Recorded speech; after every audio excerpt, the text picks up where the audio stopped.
வருகை நின்றது. மனிதர் உணர்ந்து கொள்ள இது மனித காதல் அல்ல, அதையும் தாண்டி புனிதமானது.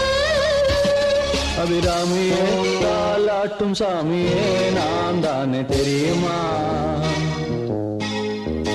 சிவகாமியே சிவனில் நீயும் பாதியே அதுவும் உனக்கு புரியுமா? சுபலாலி லாலி லாலி லாலி